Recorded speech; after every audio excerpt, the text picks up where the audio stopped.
Welcome, traveler. You are now listening to Castle Black, the blackest House of Dragon podcast in all the realms.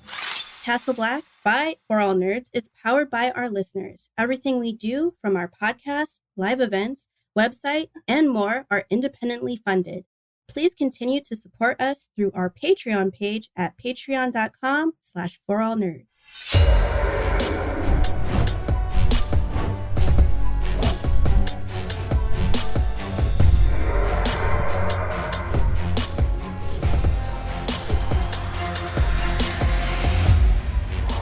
Castle Black. So this is the seat of the Night's Watch. And welcome back, internets, to another episode of Castle Black, the blackest House of Dragon podcast in all the realms, powered by For All Nerds, where we discuss everything in the world of the Game of Thrones from the perspective of people of color. And as I'm adding on words that don't exist into the title because I'm black, let me introduce myself. My name is Tatiana King, aka the Lord of Lightsabers, and I'm joined by two very beautiful, amazing women here. Chika, please introduce yourself. Hey everybody, this is Chika Supreme. This is Chika, aka Chika Supreme, aka the Sea Snake's Loctician, aka Rip Ginger Bussy. Rip, man. Everybody, I like that. Rip. Aww. And as always, shaking her head, just not not with the shits today. We have Porshea P. What up, Porshea? Or it's just P today. What's up? I mean, right now. Yeah. Hey everyone, it is Porshea Pattersonhurst, aka Lady Mary Jane of Highgarden, aka Maester in Disguise, and I can't wait till we get into what the Maesters is up to in this one, because Chika clocked it in a way that I wanted to clock it, and I'm like, oh yeah, that was a reminder. I can't wait till we get there. Mm-hmm. I have questions upon questions. We are here to talk everything episode 5 stars, entitled, I hope, We Light the Way, directed by Claire Kilner and written by Charmaine de Gratte, like Beyonce. And we are here to tell you all of the things we loved about the episode, the things we disliked about the episode, our predictions for the future, and everything else in between. So, are y'all ready? Okay. They're nodding their heads. Can be. They're nodding their heads. And I love that you guys are nodding your heads silently, because unless people are watching on YouTube, they have no idea what just occurred just now. So that should tell you, make sure you're subscribed. For All Nerds TV. Just Google that. Our YouTube will come up. Make sure you subscribe to us so you can see our lovely faces and all the faces that we're going to make as we talk about this fucked up episode. Over and under, more fucked up than the previous episode.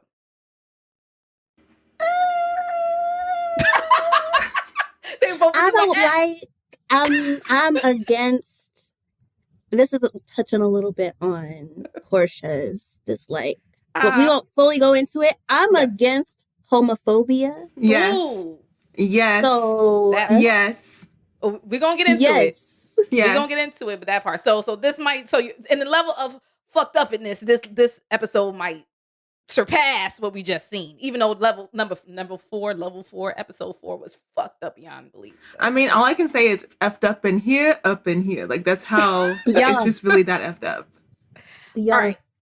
All right, y'all, let's get into the things we liked. All right, let's start with me. Finally, the poisoning. Finally. This is Game motherfucking Thrones, bro. You got Nightshade, you got the teas and all sorts of shit. Where is the poison? Y'all finally got it. However, I had to pull myself back because I wrote this down. Was like, yeah, my nigga, well, not really my nigga, but that nigga Viserys got poisoned, or did he?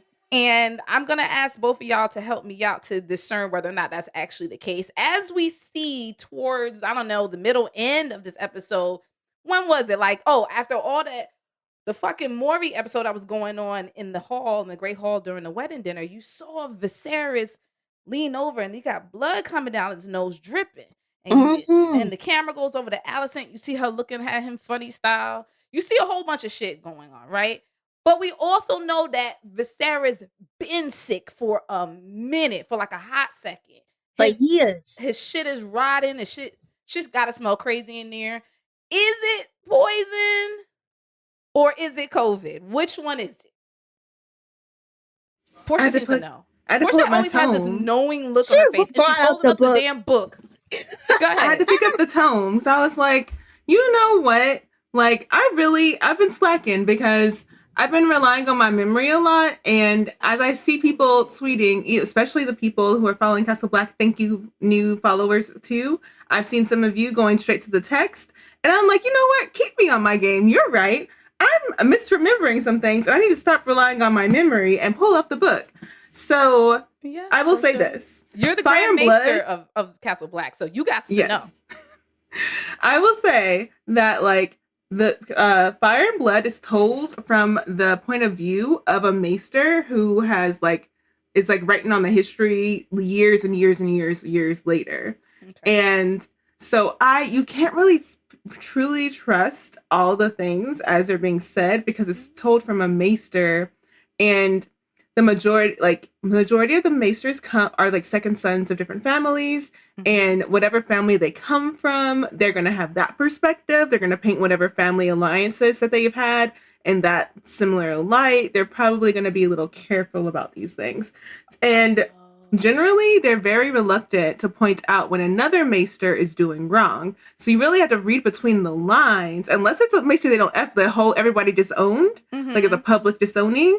It's very rare that you're going to find that they're actually pointing out a maester for something. So they're being selectively. I mean, just like white supremacy works and how we're selective about who actually was there at different times in history. Like, this is the King James version of Westeros. Yes. Understood. Continue. Please. So I'm gonna pull up my chapter on. Y'all can continue talking as I pull up the tome on the words of this maester and try to double check, because I remember there was a Targaryen that if you read between the lines, it does seem like he was poisoned because they thought it would be for the good of the realm. And I can't remember if it's Viserys or not, so I'm gonna double check. Well, this nigga Viserys is stupid, so if it happened, it happened. If it's gonna happen, it happen to this nigga. Yeah, the point of view of like good for the realm for the maesters is probably just sexism of like he's very willing to allow his daughter to take the throne, and we can't have that because it's gonna tear the realm apart. Because God forbid all the men have to deal with a woman being in charge for once. Right. So they get him out the poisoned paint him on purpose. Yeah. So, Chika, what's going on? Does this nigga Viserys, is he indeed poisoned or had been poisoned all along? I mean, you clocked stuff that we didn't. So I mean, tell me. Right. Okay, guys. So quick, get into my dislikes because this was in my dislikes. I'm not staying the likes. Stay in the likes. Wait, but I buy it. I mean, I don't fuck with Viserys, but I don't like him like being poisoned like that. Like, you know, he has a barnacle fucking arm. It looks like and then it looks like it came from the sea. Like, two oh fingers, my god, right? like pus and shit just growing out of it, sores. It don't even look like an arm no more. It looked like it was patchwork. It looked like it was like patchwork arm. Yes. It was going, and it's been growing, right? Because like first we saw there was an issue on his back. Then, you know, the issues with the fingers, and it seemed like it just keeps growing up one side of his body, or what the fuck going on? Some combination grayscale, sea barnacle, pus, STD, whatever it is. That shit is killing that man. And his nose was all bleeding. He was throwing up this episode. Disgusting, guys. I know it's HBO. I know they just had us watch some cess in the last episode. But I need to see that man throw up. Okay? I didn't need to see that. I didn't need to see that either. That was a bit... It's so funny because there's so much graphic things in the show, and it was the worst seeing vomit. But because of everything you're saying about what's going on with his body and all this stuff, like that's why I'm like, is it just his sickness that's taking over his body that's drawing him to be this sick? Where now, I mean, we knew my nigga was done for from the minute the camera went on him on this episode. But is it he's been slowly been poisoned, potentially by the Maesters, potentially by Allison? Like what? I mean, do you have any thoughts on this, Portia? I don't know how far you gotten in your reading. I'm still trying to confirm in the tome, but I will say that I have my note. I'm pulling on my little tabs. I have Viserys tab. I feel like I want to start and look at the episodes back, but I feel like there's not enough episode timing for us to be able to do this. Like if like generally in the world, it is mighty suspicious that not long after he names Rhaenyra as his heir is when he starts having these ailments appear. Facts. Like he has to keep relying on the maesters to help him deal with these mysterious ailments, and then the maester is given trust to continue to keep giving him random potions and say that's for healing. So random as fuck. And when my nigga, the black man, the black doctor was in that bitch, I think he was actually trying to help him. Like, hey, yo, Right. remember what he said? He once again, black people not being listened to. He said, hey, yo, fam, I don't know what that shit they've been giving you, but this hen right here will put you to sleep, right? Like he's been trying to get on this yak, you'll be better for it. And But, the like, other maester nigga yeah, falling asleep is like, no, give him the, what did he say? Give him the Leeches. the leech. What the Mm. fuck that gonna do? Be sucking on his blood. This is some white okay? people shit. What are you talking about? And if you notice, the Black Maester stayed back after the other Maester, Grand Maester, had left and talked to Lord Strong and gave him some. So, depending on what Lord Strong's loyalties are, like this might be a whole full blown conspiracy for the council. Conspiracy. Ah, shit. Here we go. Oh, okay. Somebody's about to be put on the Summer Jam screen because that man finna die. Okay, and I'm not sure why he got Otto's ass up out of there. I don't know why Viserys didn't think, this maester. Do you think in some ways this has also been perpetrated by Otto at some point? And the reason, and when again, I'm on conspiracy theory, level 10 right now, because regardless of what Otto says, like Otto's personal gains and what he feels is the best for the realm are one and the same now. To him, he can't separate the two. What he thinks is right is the right way, whatever. For him to have that conversation with Alicent, he was just talking, right? He was like, yo, the king is going to die eventually, right? Could be next month, could be next year, but Mance is dead. And he could have been speaking generally, or was he saying, because he knew what was up, he knew like he had orchestrated some shit like, hey, yo, get ready. Your man's is about to get, we about to smoke that Viserys pack. Like, what is it? The maester's been on Team Otto this entire time, okay? Otto's been prepping Alicent to be the next wife for years, okay? Even before it happened, because Emma kept having those, like, births, and that didn't go right. Mm-hmm. And so then it's just like, oh, well, she's so tired. We just got to cut her open. Meanwhile, we don't know if we actually had to cut her open, like, who knows how long she's been in labor? Sometimes you got to walk that shit out. Like, but no, he's like, oh, we got to cut her open. Of course, she's going to die. Gives room for Alicent. Then the next thing you know, he had the stuff on his back. They're just like, oh, we'll burn it. It should be fine and stuff. Then it was his finger. Now he's throwing up everywhere. He is drunk. I feel like he's drunk not because he's an alcoholic, but because he's trying to mitigate all of the pain that he's in. Yes. And stuff. Who knows what they're putting in that wine? And then they're talking about leeches. And it's like, why would you take blood from him? Because, if you take a certain amount of blood, you're going to start fainting. He's not eating well. Right. They are prepping him to die. You thinking, Chika. You thinking. And that's what I'm saying where I don't trust it. I'm going to, because I see Portia. Portia is still like avidly looking through these notes. And let me continue on the Viserys tip, because technically I actually put Viserys himself as a like just because the nigga made me laugh the entire episode, okay? He was in terrible shape from Jump Street. And I knew as soon as the camera went on him that he was finished. And one of the funniest parts about him was when he was sitting there with his rot sitting out by the fireplace, he realized, like he made a profound understanding that he realized he was a bitch made nigga. Like he was like, damn, do you think my life would have went better if I had challenges and all that stuff? Yes, my guy, because you're not a good king. You're not a good leader. You have no idea what the fuck you're doing. That's the one time Damon is fucking right. You're an idiot. Right. And he was using his sword as a cane in the last episode. He's like, oh, I should have gone down he's in glory. unserious. He's unserious. He was using it as a walking stick. He didn't even want us to go see his brother, okay? On some weak shit. You think people gonna remember really well? No, puss back. No, you gonna die. And everybody just gonna remember you and your barnacle arm as being a weak ass bitch. Like,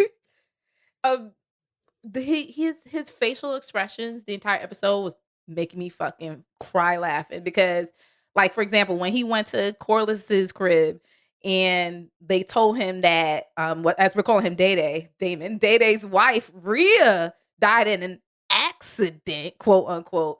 The way Viserys like did the Daenerys squint, like that smile squint he do, like that runs in the family. He squinted, he was just like, accident. And then he looked at Lionel Strong, he looked at his new hand, and Strong clocked it.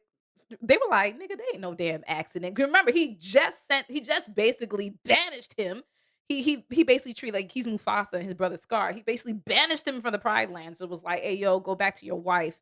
Only to hear, oh, the wife died. Really? Something ain't right. It's all lies. yeah. I'm kind of sad about Rhea, to be honest. Not sad in like, oh, it hurt me because we ain't never seen this girl until today, and then she went up and died too. Not that she was my favorite, like Ginger Pussy, but still, she died, and it was like they were calling him. She was calling, not she. Damon was calling her names. Yeah, bronze bitch. And so I'm ready. I'm like, oh, okay, she's gonna have her armor. I'm ready for her to be glorious. Okay, like the Amazons with Wonder Woman, right? I'm like, oh, okay, she's gonna be like that, you know, like Hippolyta's, like some Hippolyta types, and she looked very regular.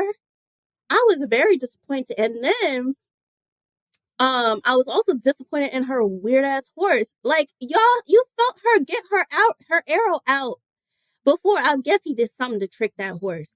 You got the arrow out, and then the horse is just like, oh, girl, here goes your back. Bye. I agree. I expected some Brianna Tarts type shit, like the big woman is here type shit. Like she like you said, like for him to be calling her out, him meaning Damon, calling his wife outside her name so much, I'm like, well, damn, is she like a boss bitch? Like, what's going on? What's the problem? And based on what the little bit they did say, maybe she was a boss bitch, but like she went out sad to me. She went out real sad to me. Real pathetic. And it was just like, girl, like, and you know what? Because she low-key a little bit like me, not for real because I'm still alive, but she a little bit like me because she said, oh, you can't even finish, you craven. And I was like, yes, because you know that's what I was saying. Was that a double entendre, by the way? Triple entendre? I think so, possibly. Yes, she was like, you can't finish in bed. Chika already clocked that one. You can't finish the deed when it comes to murdering her. Facts. And then you can't finish all the things you set out to do because we all know he set out to be on the Iron Throne. Like, we all know that's his big plan. Mm-hmm. And you can't finish, even though she didn't notice, you can't finish the deed as we know about what he tried to do to Rhaenyra last episode. Right. So. ED. And she's right and talking about, oh, she's mean to me. She's rightfully mean to you bitch ass nigga. Like he's crazy. He's crazy. The way that Damon walks throughout the world is that everyone should, especially women, should just be like falling to his feet and like admiration for him. And if any woman gives him less than that, then he's just like, oh, well, she's trash anyway. So. And you said especially women, and I do see that he feels that way about like everyone in life in general. Like, let him do his wild shit when like he's as I say, he's a narcissist. Let's like let him do whatever. There's no concept of reality or logic really to him. It's just he just does what he feels is in his best interest and it's good for him, and everyone else is just there for his taking or his use or whatever it is. Like he's the main character. Everyone else is a side character. Yep. Back out the way. Yep. This is his story. Yep. Portia, tell me something that you liked about this episode. I know you've been reading, but tell me something. So the fact that we're here, like, started from the bottom, now we're here. And the bottom was the season 8 Game of Thrones. And now we're here in the middle of this drama. I'm here for it. I'm not here for the homophobia, but I am here for the drama. A girl will always drink some tea and always drink some drama. Like, that's just serve it to me on a platter. I will have it. So but honestly, I'm just overall happy with like being in a mess. I enjoy mess. Okay. But now that y'all understand what I was saying, though, when I was like, I feel like Portia was like, oh no, well, the first Game of Thrones series was no, this has been escalating at a rapid pace, much faster than what we've been seeing. And I'm just like, there's no fucking way. Like, yes, niggas, little kids getting thrown out of windows and shit, but there's no fucking way that within 5 episodes now, we've seen all that we've seen, and we're not even at that like real halfway point. There's no fucking way, bro. I like started singing like "Welcome to the Big Times Now." Like, is that a Disney song from like? We're I feel like playing it's like with the big boys. No, boys it's not now. Prince of Yeah. Egypt. Yeah, I think. You're playing with the big boys now. Yeah. That's on Prince of Egypt. What is that?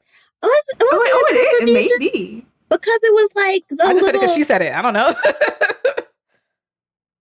Yeah, it might be the song with the fake magic. I'm sorry, but that's snake. what it gave me whenever we got here. I was, ooh, Right. we're in a big time. We're playing with the big boys. Chika, give me something else that you appreciated about episode 5, the Castle of not a Castle Black. Well, yeah, technically, but tell me what you like.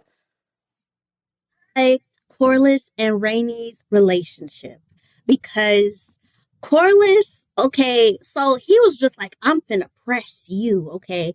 He decided to press Viserys and have Viserys come over to Driftmark. He did not greet that hoe. He let him come all the way upstairs. All the way upstairs, all through the hallway. Didn't let the daughter come in either, okay. Then when he got up from his throne, he was just like, okay, well, if you're trying to have Rhaenyra marry my son, are they going to have his name? And he pressed He tried it. He did try it. He was pressing it. Because I was just like, okay, so when you wanted Viserys to marry your daughter, then, oh, that's okay. She a Targaryen. But your son, now you trying to press your name. And at that point, I had to give Viserys a little check, a good check mark of, okay, father. But he was just like, right. Oh, so you saying since my daughter's a princess, since she's a woman, that you're going to end the dynasty just because she's a woman? And I'm like, ooh, peep that, because you can't go and tell him something like that. And you've been talking about this exact same thing for your wife at the same time. The double standard. Yeah. The double standard, the hypocrisy. And you know what else that also is? Has been going on so strong this whole series. Patriarchy is a plot line. Yeah. So I did not like that. I didn't like that. I liked Viserys standing up for Rhaenyra, but I didn't like Corlys like keeping like pressing him like that. But Viserys is the type to compromise, so he compromised. Something else that I also noticed about Rhaenys and Corlys' relationship is the fact that Rhaenys was worried about Laenor marrying Rhaenyra, especially after we know that Daemon went and killed his bronze bitch and stuff. She's just like, listen, I don't know if we should send our children into that, because that looks like a very messy situation. And I don't know how we are going to turn out and our kids is going to turn out post them getting involved with them. But of course, Corlys is very confident and very power hungry. And now that they got the last name thing, he's not going to turn around and say like, no. But I like their relationship and how affectionate, I guess, they are with each other. Yeah. He's very ambitious. That's the word I was looking for Corlys. But I felt that they did have more of a real relationship. Like, yeah, sure, they may have even had an arranged marriage, but I just feel like they're actually they got to the point where they're real partners in the marriage, right? Like, you've seen that.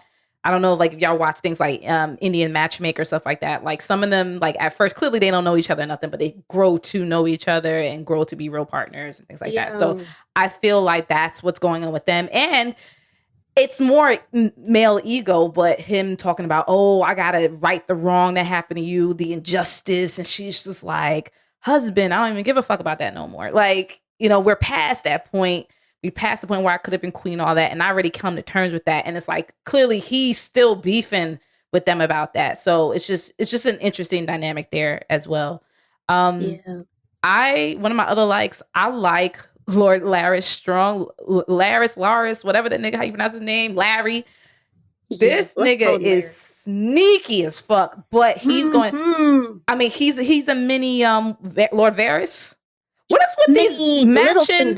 What is these matching? Well, right, maybe he's a combination of both Littlefinger and Varys, because I would say that because, like I said, he got them sneaky, shifty ways of Littlefinger, but also because of the Spider Master, the secrets and all that other stuff, he's giving me that energy too. And I call him the Sheree, like from Housewives. I call him, he was the House of Dragons bone collector, because he's chatty patty. He's constantly gossiping. He's very mixy, and he's very smartly, he inserts himself into situations. Or Porshea, you explained it very great the other episode, where like he just is chill in the background, and a lot of people don't even notice him. Also because of his club foot and the fact that people don't take him necessarily seriously. Like, he's never going to be a fighter. He's never going to be this, never going to be that. People just let him in to the situation, to the conversation, and he just be around stuff. And by having this information and having this knowledge and just being around, like being in these circles, like he is like inferring a lot of information or thoughts to people. He implies a lot of things to people, and then he inceptions them. And that's why I feel like it's people like him, just like you see with Littlefinger and Varys and all these other people. Those are the people who are actually running the realm. It's not the president. You know how they say, oh, the president don't really do nothing. There's people in the back. That's how I feel about Laris. This is the guy that's really making the decisions that affect what happens in this side of Westeros anyway. Yeah, I think that people just underestimate him because he has that club foot, but he be knowing things, and now he's sharing shit too. Very messy. That was actually something he was one of my likes as well. The fact that, in the beginning, he's like, oh, Alicent, Rhaenyra took Plan T. I don't think you know. I'm gonna tell you today. Messy. She took that Plan T. Then, at the end of the episode, he's talking to his brother Harwin. And when Alicent comes into the feast space, whichever you call that room or whatever, and he was just like, "Oh, do you know the color of the beacon for Hightower when they're ready to go to war?" Harwin's like, "Oh, it's green," and I was like, "Oh, because it's war finna come." Yep. Like, let's go. Their day. And speaking of, and I don't know if you jump in when you're ready, Porshea, but that reminds me of my like. I actually fuck with Alicent, and I always get this feeling that Portia's like, you shouldn't like this girl, but I like her in this episode, especially how she, like, her whole aura and demeanor was on a different level this episode, and it's because like she was all like, everybody lied to me, and not just feeling like everybody lied to her, but the fact that she's been living this life that Rhaenyra be clowning her, like off key, but kind of clowning her about, and she's like, yo, I'm the only one stuck here. I'm the one stuck under this rotting ass man. I'm the one stuck taking care of these babies and all this other stuff. And y'all making jokes about this, and I gotta live this life by myself. And now you fire my fucking father, so now I'm the only nigga here. And that's also what Laris was alluding to when he was sniffing those flowers, right? Or talking about those flowers. He was like, oh, by all means, this thing shouldn't be here, right? It's from a whole different place. Similar to Alicent. She's from a whole different place. She technically shouldn't be here and thrive, but here she is, and she's about to really, really thrive. And we're gonna see that very soon. But I was fucking with Alicent. Like, I was fucking with her anger this episode. I'm very much like intrigued by what's making people draw their lines right now, like why they're deciding to like join alliances the way they're trying to join alliances. It's interesting to me. It sounds to me like the Strong brothers are playing both sides right now. Yes. Like one of them is in there and like supporting Viserys, trying to get Rhaenyra's name up on the rise, while the other one is playing the safe game and seeing that like Alicent is open for some level of manipulation now that her father is gone. and he's using that to his advantage. So it's really interesting to see how these battle lines are getting drawn. Yeah, and you see, I mean, clearly with that very fierce green dress she spoke a lot without saying a word on that entrance. And also, we talked about how Alicent is like kind of that quiet killer, like how furious she was when Larys told her about Rhaenyra being unwell and drinking the tea and all that stuff. Like you saw it overcome her entire being. And but he didn't even tell her that that Rhaenyra drank it. He said that it was delivered to her by the maester for her, as ordered by her father. Exactly. So it's like, this whole time, you said you were willing to listen to your homegirl, and all it takes is some men saying, so her father sent her some tea. Internalized misogyny.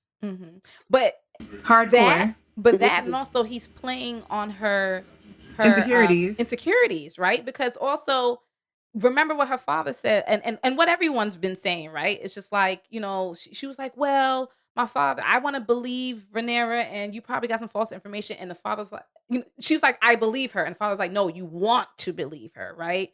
You love Rhaenyra on other levels, and you love her as your bestie and all this other stuff, and you came up with her. And of course, you just want to give her the benefit of the doubt, even when all the facts are saying otherwise. I think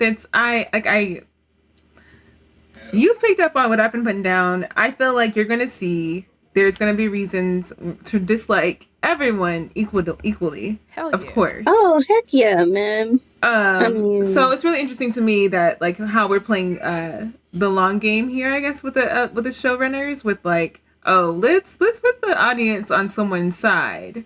Like, it's going to feel like, we're going in this all neutral, but they're kind of trying to put you on Alicent's side from how they're framing this arc right now.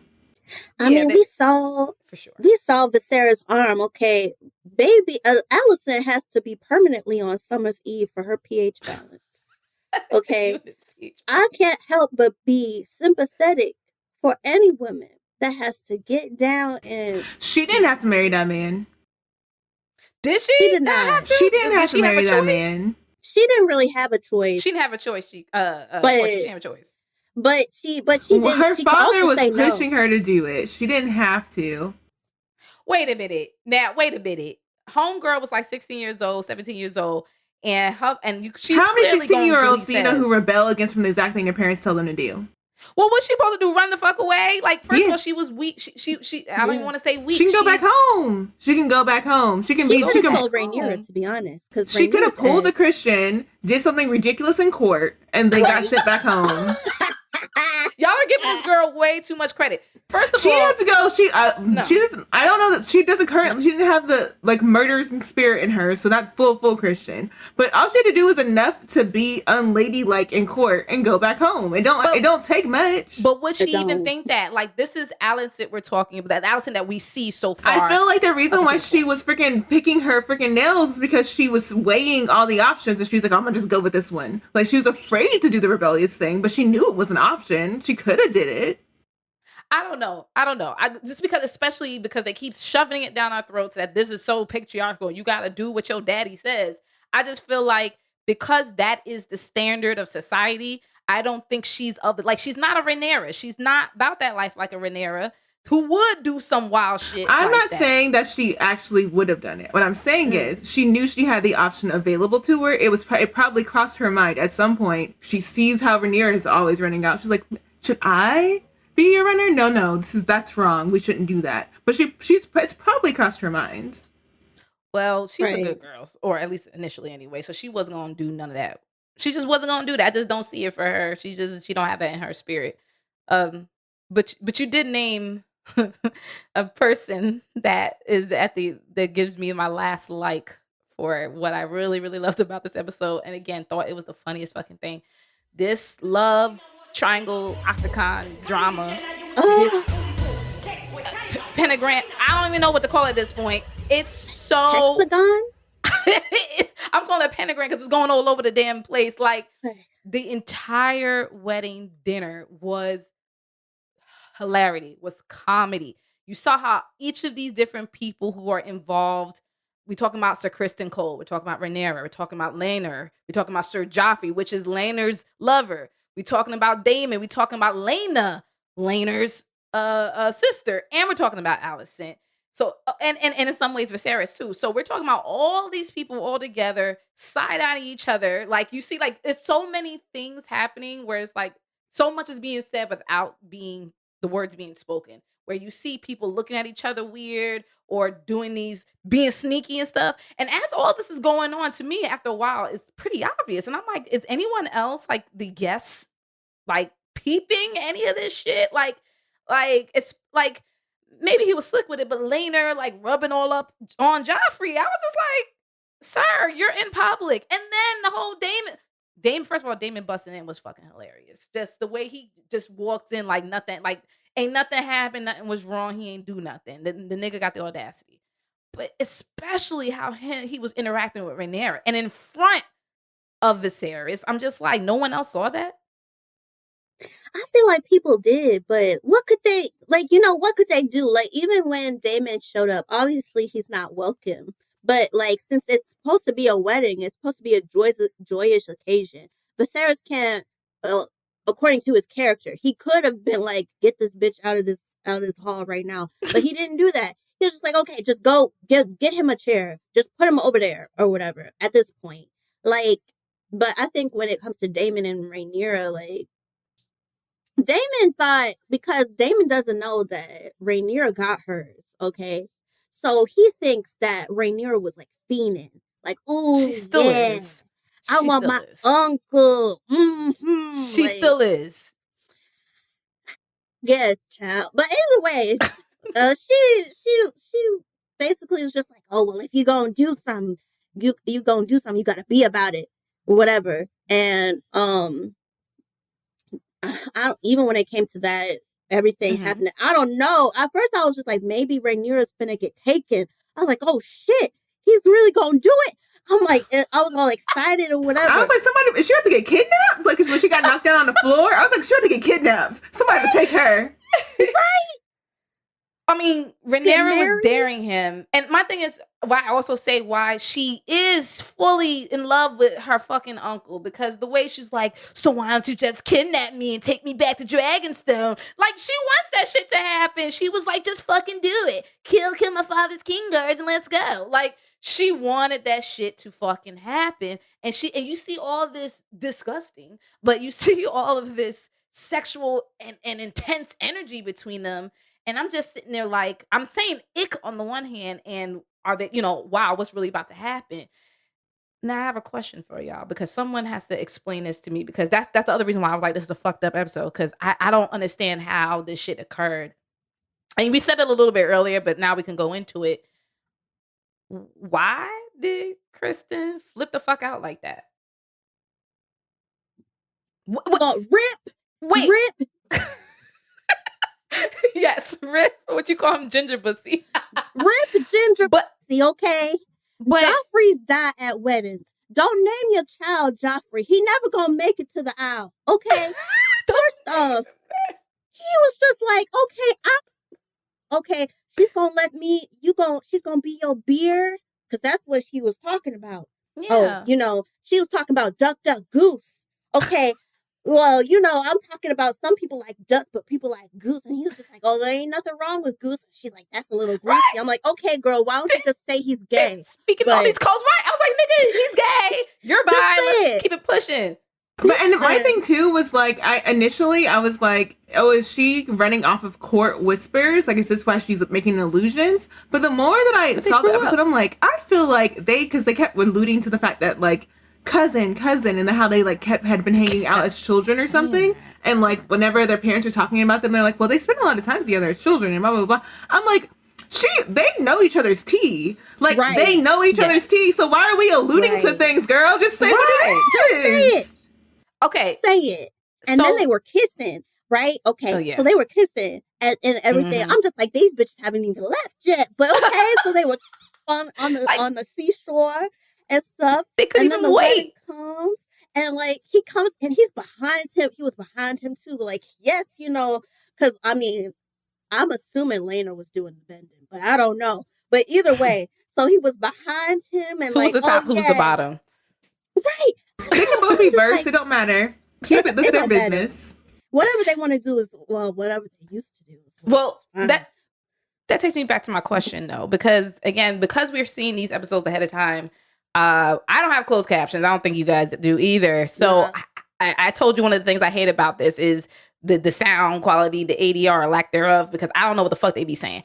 What exactly did Criston Cole say? Not Criston Cole, but what exactly did Sir Joffrey Lonmouth, that is Rhaenyra's lover, what exactly did the ginger bussy say to Sir Criston Cole? Like, he said, did he say, well, we have their secrets to keep everybody safe, including us? What did he exactly say that set off Criston so bad? Like, what did the nigga say? See, because Criston was being a bitch. Okay. He was like, when he was talking to Rhaenyra, he was like, oh, run off with me and we can like survive off of oranges and stuff and you can marry me and we can be free together in Essos and everything, right? Just painting this picture that she ain't never wanted because he's inferring shit and everything. And then when she was like, no, he's like, oh, you want me to be a whore? Like, just like that. You want me to be a whore? Just very offended. And so, and Ginger Bussy came over and he was just like, you see, they call me the Knight of Kisses. I'm like, okay. But they call me the Knight of Kisses and stuff. I don't know why. But anyway, he did say like, oh, well, you know, they look good together, but it's fine. As long as we keep their secrets safe. Yeah. Everybody's safe. But, and there's something within Christian, it just snapped. And then he was just like, oh, I'm gonna kill this nigga. Like, ooh. Right. But do you see my confusion? Well, number one, let me just say Joffrey, this guy, Sir Joffrey, that sounds like a nigga who likes to just fucking talk. Because like you said, him saying, oh, they call me, you said the Knight of Kisses or whatever. And I don't know why. And then don't even go back. Like, he says that shit as a throwaway, then continues his conversation. I'm like, nigga, what are you talking about? Like, he's just talking. And then, as far as I understand, all he said to Criston was, Christian, whatever the nigga, all he said to Prince Eric from The Little Mermaid was, hey, we have each other's, don't he look like Eric? Look at him again. We have each other's secrets and this is how we keep each other safe. Isn't that all he said? Did he say anything else? Let me, okay. So, because this is one of my, what am I missing? This touches on one of my likes, which was mask off for 3 specific people for the audience, right? Like, we honestly, as an audience, are getting masked off of 3 people in this episode. And I love that we're seeing what's going to occur in the future a bit because of them, like, removing their mask. And one of the I have in here is Criston, because Criston, much like his name, is a church girl at heart, right? And he takes vows very seriously. And so all he wanted in his life was to get this white cloak. When Rhaenyra forced this man to have sex with her, that was the end of him ever feeling like a good person. As far as he feels, he's no longer a good person. He's tarnished. He is dull. He is just never going to be the spring chicken he once was. And she made him forsake his vows. So the least she can do is let him turn this story of forsaken vows into a love story. But girl don't even want to do that. She wants to live in sin, and he can't do that. He can't be living in sin after he done broke his vows. That just that's just making it all worth nothing. He's worth nothing now because his whole life was built into this vow that he took. So now that's gone. And then it's such a big deal to him that this vow is gone that he didn't even let Allison finish asking her question, which was, did you witness Rhaenyra having sex with her uncle? Right. That was her actual question. Right. He did not even let her get there because he was so ready to own up, to let somebody know the truth so that he could get this white cloak off him because he feels like he doesn't deserve it anymore. So he just needs someone to remove him from this tarnishment, like being in this place with these people who, well, this one person especially, who made him remove his great vow. And then what happens? the woman that he confides in, that he thought was an innocent, allows him to keep going. So she's tarnished as well. So now it's this whole court freaking tarnished? Do I even need to be here? And then when he gets to the freaking party, he's watching all night stewing. They're saying, oh, that's him in love with her. No, he's stewing. He's mad as shit. Yo, he can't deal with the fact that it's liars everywhere. He cannot deal with it, but especially her, especially the one who took away this great vow of his. So when homeboy comes up to him and is like, oh, well, just so you know, homeboy is gay and I'm his lover. And we're willing to hold down y'all's little secret as long as you hold down ours. But we're in this together. I know him the same way you know her. And being compared in the same way as this like illicit thing that he finds, again, he feels tarnished just by having sex after the vow of taking the white cloak. So for him, his homophobia just reared up. It was just too much sin for him, huh? Just too much sin. It's just too much. And that was the final straw. Oh, can't have gay men. Oh no, I can't be in the same league as gay men. Can't do that. So that's what flipped the switch in his head and he just went off. Yep, that homophobia will take you right out. That's what he did.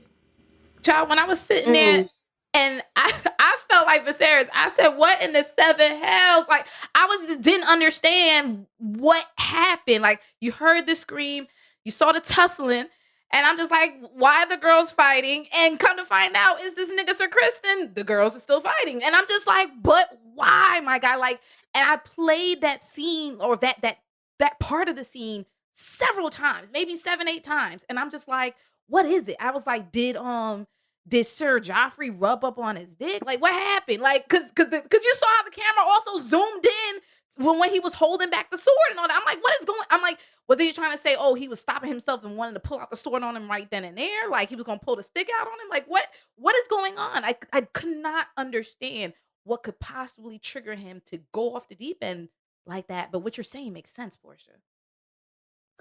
His homophobia was triggered, and he honestly did not.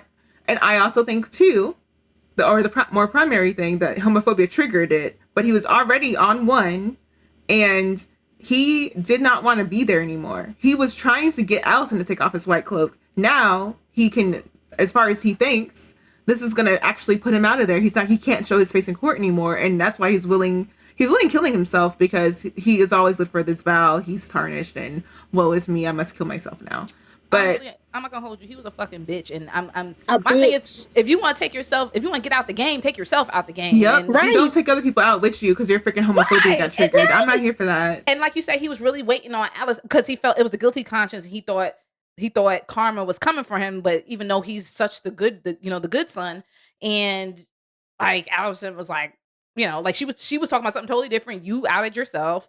And, now she's a kind, at least in this case, it has nothing to do with you. So she's like, whatever. And he's just mad. Like you said, I think he expected her to be like, you're banished. He even said that whole long speech. And just for him to be like, you're dismissed. Like, why are you relying on other people to make these decisions for you, my guy? He wants other people to punish him. He's self-flagellating himself in his brain this whole time. On, bro. And he's waiting for someone else to take the whip and hit him instead. And no one does it. So he's like, F this. No. You're not a choir boy. I'm gonna judge somebody else, and I'm gonna judge this gay man who just tried to say the way that I lay with Rhaenyra is the same way he lies with his lover. Nope, can't have that. Let's go. And then after that, you decide to perform harakiri. Like, really? Because he can't. He doesn't want to be there. He doesn't want to be on Earth. He doesn't want to be. Walk the fuck out, my guy. You said he was gonna hop on the fucking orange boat to the sea with the people that are colored. Get the fuck out of here. Then just dip. Bye. He's so messy to me, and like this is one of the things that Criston was one of my big dislikes. Talk about your dislikes, Chika. The way he did that whole church mother thing earlier, and it's just like he cheat before he became a knight. So him messing with Rhaenyra, I didn't. Because he was supposed to be cleansed white as snow once the cloak got him. He's supposed to be baptized by the cloak. And Lord forbid he really think hard about who he's protecting and like with the monarchy he's upholding while he's doing this magnificent white cloak stuff or whatever. Like, sir. They're talking about, oh, well, if we get married, I thought it would make it better. And it's just Yeah. like, okay, he had to make like, it make sense in his brain. Right? But I just thought that shit was weak. Because it's just like, come on, bro. Like, just play with somebody else's coochie then. Like, you'll feel better. Like, they have buku pleasure houses. Damon showed up. Damon be letting all the people go up into the brothels. You could have just anyway. But when it comes because to, he was trash, I don't want to underscore that he did suffer trauma by being coerced into sex with someone that he did not want to have sex with. Right, but like he still took the shit off. Like he waited, but he still was playing, and it's just like, okay, at the end of the day, you were coerced into having the sex. But you really, because you had the strength, you really could have been like, you know what? No, like it's just not me. Like the Bible says, like, abstinence. I don't know. He could have done that, but he didn't. And then he talked about marriage, and it's like, if you were Rhaenyra's confidant for so long, and you know her thoughts, why do you think she wants to marry you? Like, if she had and said you could marry anybody, as long as you can marry for love, for who you want to do. And after she went and diddly bopped with him, she really could have been like, I want to marry Christian. And she didn't do that. And she's not really. She said we hear her speech, we know that she's not that girl. But two, she knows she doesn't love that man. She knows that she was just horny that night. She knows. It's clear. So, first of all, if Christian was using his context clues, right? If he listened to Allison, he would have found out, Damon and Dana did a little something to her coochie, and then that's why she went over to you in the first place. But no, he didn't do that. And then he had to go and be homophobic as well. So I was ready. I'm just like, okay, you finna stab yourself. Bye. Because why did you have to beat the brains, literally beat the brains out of this person? And all he said was, that was very brutal and gruesome. And I don't know that they did, like, they were gruesome for Oberyn's death, but Oberyn was also like bi or like pan. So I just have a bone to pick with the this franchise and how they decide to kill off gay people or like queer people in general. Right. How they treat it. It's just like you show it off, you give vibes between Allison and Rhaenyra. We actually see it in person, and you go and kill the person and everything, and they just live in their life. I don't like that at all. I think it's very messed up, and Allison, she really should just let him kill him. Like, I don't even know why he wasn't arrested, because Ginger Bussy came with the Valerians, and so that's one of their people, and she was about to marry that guy. So, what's his Christian should have been in jail. Apprehended. They let that man walk out that freaking house. They let that man walk out. Yes and no. And I'm going to tell you why. Yes, they just let that man walk out. Clearly, there was some type of crime committed. However, this man is also the Kingsguard. This man also has some plot armor. Where were the rest of the Kingsguard? Hey, letting that shit go, because if you're on a team and your man's is going in on somebody, acting like cops, you ain't gonna stop him. Just like cops. There it is. Now you're starting to think about it. Like, you ain't gonna stop him. He must be justified. And also, like I said, even if you look at it from a gang type of situation, like if they the cops or whatever, they're gonna let mans do what needs to do, and they're not gonna stop him. If anything, they're gonna make sure he's all right. And then further, if you look at it from a plot armor's perspective, it's just like, well, he's gonna be necessary to her, because this is the one person who knows some secrets, who was part of a secret when it came to Rhaenyra. And I feel like this is going to be an alignment now for Alicent, which is the reason why she stopped him from killing himself, because she's going to be like, hey, yo, like, he's at his worst. He has his absolute lowest. Nigga was about to be done and smoke his own pack. So for her to be like, no, and be essentially his savior at that point, he's going to align himself so hard with her, okay? Real bad. Real bad. And that's going to work out for, again, the story. But I just don't, as someone who's of his level and of the group that he's a part of, I don't see them stopping him. As you saw, nothing happened. happened. And they can say plausible deniability, right? They can say, oh, Sir Joffrey was doing some fuck shit and all he was doing was trying to protect Rhaenyra, right? They could say anything. Which leads me back to this whole dislike thing. I dislike Criston Cole because he's a fucking idiot, because he's naive as hell. For all the reasons, Chika, you explained, I'm with you on that. He's a simp. And number one, a nigga's a munch. Okay? Yeah. He is. And I just felt like there were so many clues. And that's almost like, is you just, people just don't want to think. And you could say they're blinded by love, but I just feel like there were so many clues that you thought I was feeling you? No. That nigga's a munch. No, not at all. Right. And for you to be really think out of anything, like you said, you've been watching this girl for years and you've been keeping her safe and all this stuff. Yes, she's complaining, but she's not running away. She's not going to the orange grove with you and Simba and the rest of them, right? They're not, y'all not doing this fairy tale that's going on in your head. She's still Rhaenyra Targaryen. She still has a name. She don't want to be nameless. She don't want to do all this wild shit you're talking about her. So for him to really think he had a shot, I was just like, you're stupid. Like, I don't think he thought he had a shot. stupid. I think he was testing. I think he because again, like you said, he knows her. I think because here's where I was. They're on a ship. A ship is a closed space. They're not out in the open. Anybody could walk up on him at any given time, and he was not being quiet about what he was saying to her. He wasn't. 1, 2, the way that he painted it was like him sitting up at night and then escalating a thought into a bigger thought that became full-blown fantasy.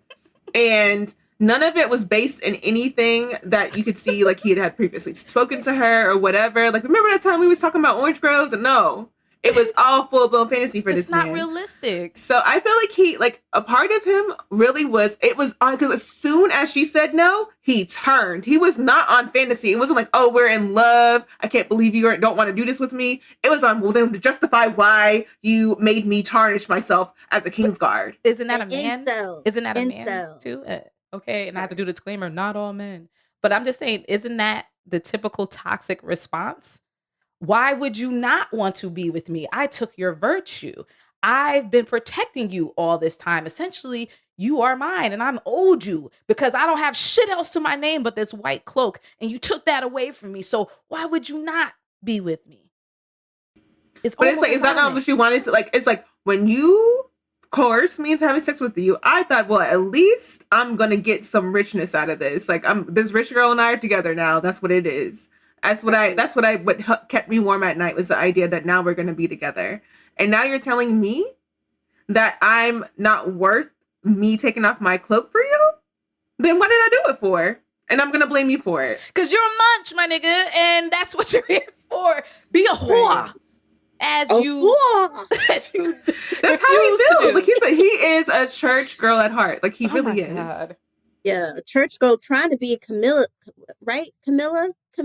Ain't that Charles? Yes. That not everybody can be Camilla, okay? He doesn't want to be her. He wants to be Princess Diana. He wants to be Kate Middleton. He doesn't want to go through the mistress lane. He wants to go through the main way. Official route, I guess. He wants to be Wallace Weekend. Simpson. He wants her to leave the monarchy behind and go with him to a whole other place. Yeah, you're right. Wallace Simpson. Wallace yeah. Simpson. That's what he wanted. Monday, Wednesday, Thursday, and Friday. He don't want to be the weekend, girl. He don't want to be a whore. Let's finish up the things we disliked. I'm just quickly go through the rest of mine. Some of them, the camera angles on this episode pissed me the fuck off because I didn't know what the fuck was going on. Especially with the fucking horse and homegirl, the bronze lady. Like, I guess you don't really want to show a horse falling down because you don't want to hurt the horse. But it's like, there wasn't a better way y'all niggas could have showed this. Like, again, another scene I had to watch like 5 times to understand what was happening. And I guess I realized Damon flipped that bitch on her. Okay, flip the bitch on bitch. Okay. The fucking wigs. I can't do it. I cannot do it, okay? It was worse because we had to like stare at Rhaenyra and Lena for the longest. But Lena's beautiful. I'm sorry, Beautiful. but she's gorgeous. She's gorgeous. Not that That damn white wig. against her skin looks great. It's just Right. the Not the that texture. not that Miss Frizzle mop on her head. Not on Lena, okay? She is premium yaki. Like no, it's no. It's giving bad synthetic, and I don't like. And this is what I don't understand about, especially stuff that's like $20 million an episode. They have the wherewithal, right, to put the Valerian men, black men, in platinum locks, right? Because they're like, oh, black people have different hair texture. Let's put them in something that is her more hair could have just. But you know what? Like, Rhaenyra is freaking mixed. His hair don't gotta be no dreads. They could just be curls. Nigga, and that's my point. It could be curls, right? But whatever. You said all the Valerian men in locks. Fine. It could be a slick Jerry. You know, right. Y'all can figure that out. Right. And I agree with you, but you know, they said, no, locks. I was like, all right, cool. But even in one hand, that's also lazy, because that's like, to me, like when you do and build a character on a game, they give you like the afro, the locks, and maybe some cornrows, and that's it. So y'all just did the top 3 that you think the only style black people have. And then it was a bad version of it. It was the same fucking wig King Ezekiel wore in Walking Dead. And then not only all of that, the fucking wig is floating on top of my nigga's head like some whipped cream or hot chocolate. Why is it not glued down? Why is the lace not laid? Why is it not melted? Make it make sense. And like I said, homegirl Lena, she just too pretty for that fuck shit on her head. I wasn't fucking feeling it. No. It made me sad. Lena is so gorgeous. Like, oh my gosh. No. Every time Damon spoke to her, I was like, get away from her! Don't touch her. She went to him. What you mean? I know. I'm like, girl, stop. Don't do it. No. Leave her alone. She's so gorgeous. She don't need to be with somebody who can't finish. What you Chika, what you tell me the rest of the things you disliked. Well, we already had talked about the Grand Maester and him poisoning Viserys. We talked about that earlier. So the other dislike that I had was actually about Alicent. I didn't like her being mad at Rhaenyra because you like her being mad. Okay, I like her being mad. I thought that shit was fire, but you did not like that. Okay, I didn't like her being mad because the thing about it for me is Rhaenyra lied by omission, by not saying. She said she didn't screw Daemon. She didn't screw Daemon. She screwed Criston. So oh my God. She ain't even, and she was asking her about Daemon. She wasn't. That's how telling the truth works. Okay, you tell the truth. Did I sleep with Daemon? No, I did not. So why are you mad? I get it. You're only answering the question that was asked. Understood. But come on, fam. She used her mom's name and said she did not sleep with Daemon. Whoa. There was more to that though. It wasn't just did you sleep with Daemon. It was, are you still a virgin, bitch? Do you still have your But she didn't say that straight up. Did you ask me? Did you ask me straight up? Did you ask me though? No, you alluded to it being a problem, but did you ask me straight up if I was still a virgin? No, she did not, okay? And the thing about it for me is that Alicent's all upset. Cherry, I'm so mad. We supposed to be lesbians with the rest of our lives. No, the issue is that Alicent also lied by omission because you were doing shit with her fucking daddy in your dead mama's dress, and you didn't tell Rhaenyra, and y'all got married. So how you gonna be mad that Rhaenyra did what you did to her back to you? She didn't even do it to you, girl. Like she didn't even do it. She wasn't even thinking about you, and that's what made her mad. She wasn't even thinking about her. She won't think about you. She was thinking about that night and his like weak ass dick and his sympathetic whatever. She was thinking about him, and I just didn't like it. And then on top of that, Otto blaming Alicent, right? So she's all upset that her dad's leaving. It's just like, girl, your dad had you under that barnacle arm, puss back, finna die man. Okay, the only time he's affectionate with Alicent is when he wants her to do something. Yeah. And so now that he's leaving and he's just like, oh, well, you know, it's going to be up to your kids and da-da-da-da. He's just telling you. Blair is saying that bullshit, okay? Mr. Clubfoot, Mr. Joanne the Scammer, tell Rhaenyra took the Plan T and stuff. I hope she's all right. Her taking, you don't know. Rhaenyra being like, oh, so somebody just has to tell you something. And you already against me. And you doing it again and again. And everything. It don't take much because she know. Look, Alicent knew what she was signing up for. She knew that if she slept with this man, he was trying to sleep with her to get him some sons out of her body. She knew that part of her really wanted to have the opportunity to not only sit the throne as queen, but put forward children who would go on after them. She knew what she was signing up for. So of course she's looking for a reason, because she has to have a good reason to betray her good friend and possible lover. But she can't do that if she doesn't have a good reason. So I'm gonna like defend my friend, but then I'm also gonna be ready to betray her at any given moment if she does something that I don't want her to do, which is have sex that's not with me. Because like, how dare she? Chika, what was your problem with Corlys? Corlys? Oh yeah, the homophobia. Forgot about that. Thanks. The homophobia. You don't grow out of being gay. You just gay. Okay. That shit was funny. That's again comedy. When I wasn't being disgusted, it was fucking comedy. This whole episode. I just want to say about Corlys, the fact that this man was willing to push so hard for his name to carry on, knowing that like how his son, like what he likes, like what's his preference and like what his like sexuality is, and trying to say, oh well, like that can all be explained away. Like, sir, if you know that, I bet you like more people in the kingdom know. I bet Viserys knew, and I know that they were all probably looking at him sideways, like, do you really think your son's gonna want to have kids, man? Like, you think that's gonna happen? You think that's gonna be a thing? With Corlys and the fact that he knew that and he was pushing, he just wants to have that victory and be on the throne so fucking bad. He doesn't even care if he's going against Daemon.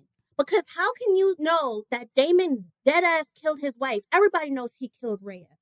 And then you're trying to get your son to marry Rhaenyra, but you know Daemon wants the throne. You know it because he turned over to him when they were doing shit with Krabby Patty. You think he's finna stop? That man crazy. He had all the... It's finna be your child next. You playing too many games. He is.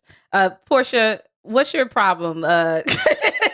What's your problem? You held up the tome. You mentioned there's a show versus book pacing that you do not like. What's the problem? Okay, y'all. So this is why they had me effed up whenever y'all first were like, oh, what's going on with Christian? You think it's going to be a romance? And I was like, no, they wouldn't do that. Because they set up in the book that, sure, something happens between them, but it's like alluded to and you're not like sure about it.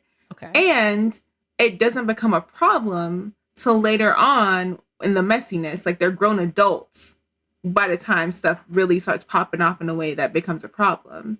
Okay. I was really expecting for there to be a long game here. There's no latent homophobia in it. There's none of this. Like, the show is putting stuff in there that doesn't have to be there. And it disturbs me that we already have enough brutality and like isms showing up in the tome anyway, for us to have to also get this extra stuff that makes things even worse. And for what reason? Yeah, no, I agree with you. And even though I have not read the books and I refuse to read the books because I'm not doing that, thanks George R.R.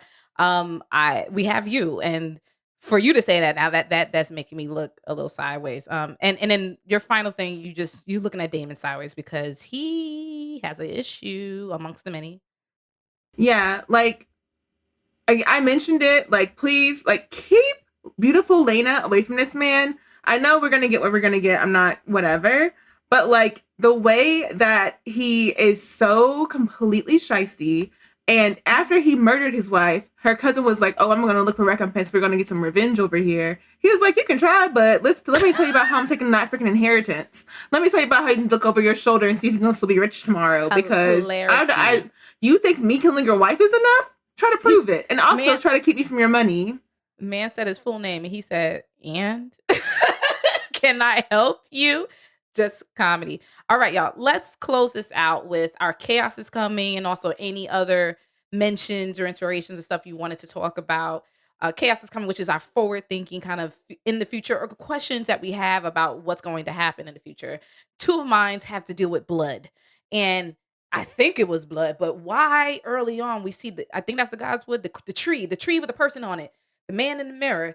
Why is it crying blood? And then at the very end of the episode, we see the rat come running over to the pool of blood that's still on the ground, even while they didn't get married, of Joffrey. And it looks like it's eating or licking up the blood. Yes, fire and blood, but what is all this about? Does anybody have any answers?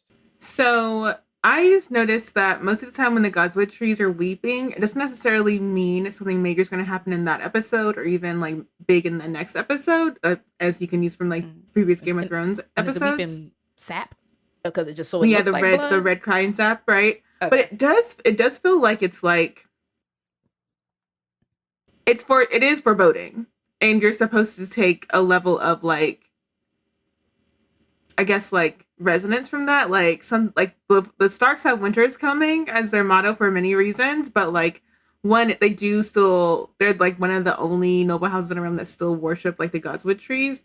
Okay. And like anytime like they see like the weeping sap from the trees, like they know like that it's foretelling something to come, so they're put on alert. So I think this is just like, beware, be alert. There's more coming. Like the Godswood trees are picking up on all the calamity that they're seeing happen in front of them. So be ready for what they're foreseeing.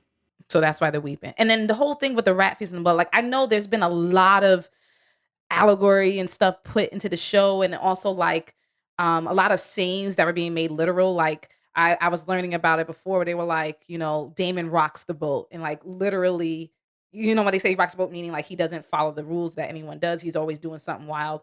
But then when he is flying, that one time he was flying over Rhaenyra's ship and literally knocks and rocks the boat. Like there's a lot of that happening.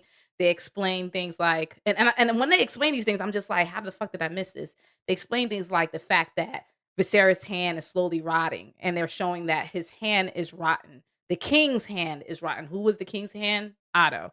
So trying to say that he's on some fuck shit. What was the whole thing with the rat, right? Like, are they just saying like, because it's just the blood is being tainted. Everything's fucked up. Like everything's dirty. I mean, we clearly see that, but any thoughts around that?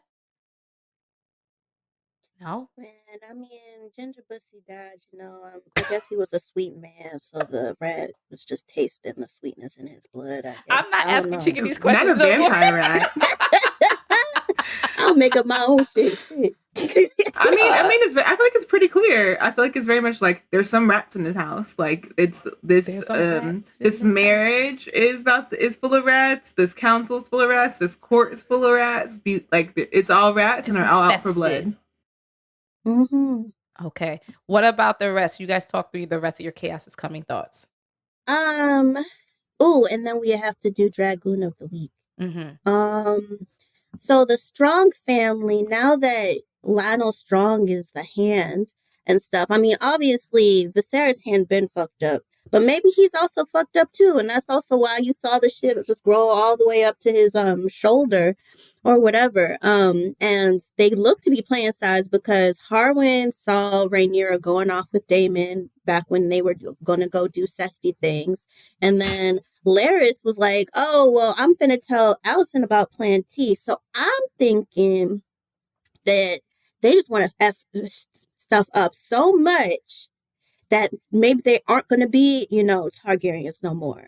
I mean, obviously there is, because we know about Daenerys. But it's just like, maybe make things like of a more equal footing. Because in the very beginning, when we started the series, Lionel was against Rhaenyra being crown princess and stuff. And then it was just after that, well, she's the only one here, so like, let's go. And he didn't push for Aegon. I feel like he's a little bit more insidious than Otto is. And that Otto's just like, oh, I'm here for my own gain. I want my daughter to marry you. Check. I want her to have your babies. Check. I want my grandson to be the next king or whatever. But then Lionel, he kind of he's playing whatever he thinks Viserys wants to hear. And that's why Viserys thinks, oh, you're honest. You're not going to do anything to me and stuff. Meanwhile, I feel like they plot and they're trying to be the narrators. They're going to be the maester people or whoever narrating this story. Writing the book of Westeros as we see in the King James Version, right? They're just intentionally omitting things. One of the things I wanted to just get to real quick, the Son of the Harpy stuff. Yeah. Now, y'all gotta remind me what all that was about. I know that was some like clandestine type group. Who wrote Corlys has a Son of the Harpy mask in his house? I noticed it. Yeah, I saw it. He had the Son of the Harpies mask. He was looking at that when Rhaenys came into the room. He was looking at it. And I feel like, and Portia, correct me if I'm wrong, Son of a Harpy, they are this group, the secret group that's like against, I don't want to say just Targaryens, but I guess the head royalty people, whatever. And they're just there to fuck shit up. So I think that when it comes to the Sons of the Harpy, I don't know if Corlys got that mask from Krabby Patty, but if he did, then maybe that's the reason why he has it, or maybe he also is trying to be against the monarchy. It's possible. But for him to have that, and then you also see that Lionel's kind of screwing some stuff up, the Maesters are screwing stuff up. I feel like the Sons of the Harpy is going to have more, of a presence. Which actually we meant to ask Portia about this, about Krabby Patty wearing the Sons of the Harpy mask. Yeah, and let's wrap up on that about this whole Sons of Harpy thing, because that, as you say, that could be a harbinger for things to come. Please tell us what you got to say about that, Portia. So, Maesters didn't say anything about the Sons of the Harpy. However, so Fireblood, I don't have anything about Sons of Harpy in here. However, again, like I mentioned earlier, Sons of Maesters can and will keep stuff out of things, and they're not also aware of all the things happening in the land. Right. So, one major thing about the Sons of the Harpy is that they're not based in Westeros. They're kind of like the Faceless Men, the one that Arya went to Hogal Jagar for like getting the training to become a faceless man in the Bravos. Like, the Maesters would not be aware if they had any plots going on at this time period, because they don't be knowing about all that kind of stuff. So they could also not know what's going on in the Sons of the Harpy. Given the fact that Corlys has spent a lot of time out in the free cities, has spent a lot of time sailing around, whatever, who knows what alliances that man has. And Sons of the Harpy are mostly based, if you can remember and recall, Daenerys ran into them whenever she tried to make the free cities get rid of slaves, and then they started like attacking her people in the streets and killing them and stuff. That's what we would know Sons of Harpy for reference. And so anti-monarchy, well, not necessarily that they're anti-monarchy, because some of them are tradesmen and power hungry, and they do hold spots in society that would benefit from monarchy. So are they like the Illuminati? But it's also like, I don't know, man, like, they could be like the Illuminati. But it isn't. Like, it's not like, it's nowhere near Marvel's Illuminati, but like probably into like the Western concept of what the Illuminati is. All right. But where their allegiance is and who's their leader? They're the Yakuza or some shit like that. They okay, I got it. Fine, I got it.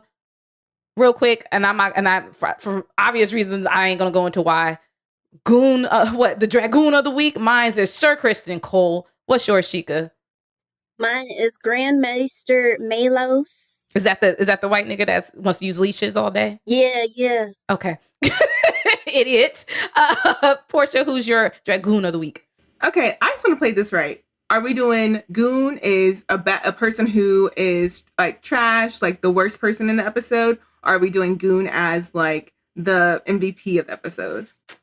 I was going for like trash, but it's on you. Yeah. Okay, so I guess my Dragoon of the Week would have to be, I'm gonna say Christian. Like Christian has to go. I can't. Like I cannot, in good faith, keep seeing Christian and his homophobia just like get away. I can't see that get away from this. Yeah. But I will hold a special space for Alicent's uncle, who is very much team Aegon, because you were really, I'm tired of them, and he's probably the biggest voice that's putting something on his brother's back about trying to push for Aegon to get under there. He's probably pushing all these other lords and people to push for it. So after that, man, I just because he's a boy, Please. Oh, my runner-up is the Lannister nigga that loves to make sexist jokes. That shit's not funny, Yeah. sir. At all. All right, y'all. We have finished our review of episode 5 of House of Dragons, because that's what we call it here in Castle Black. Thank you very much for listening. We appreciate you so much. Thank you. Lots of love to all of our new followers. We got mad new followers over the course of like 24 hours. Thank you so much for supporting us, for being here, for listening, for watching. Make sure you subscribed on YouTube For All Nerds TV. Just Google that. You'll find it. Make sure also on your favorite podcast platform. Doesn't matter. We're on all of them. Look up For All Nerds. That's how you're able to listen to Castle Black. Okay. We drop every Monday morning. Also make sure you're following us on the socials. I'm at Tatiana King. She's Porshea. It's spelled like it sounds.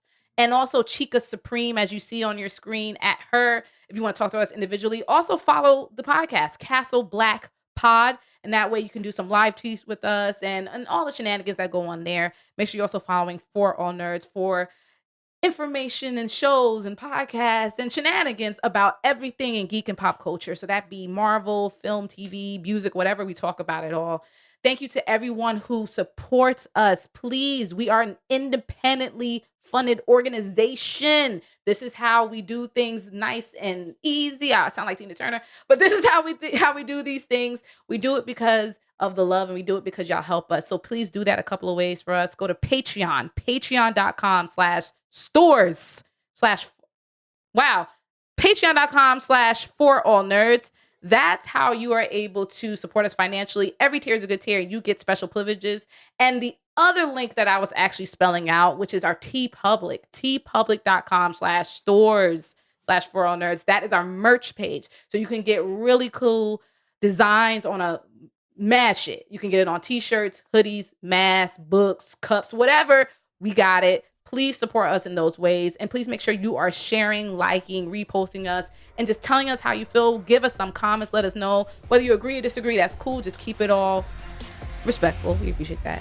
And we'll be back to talk more about now episode 6.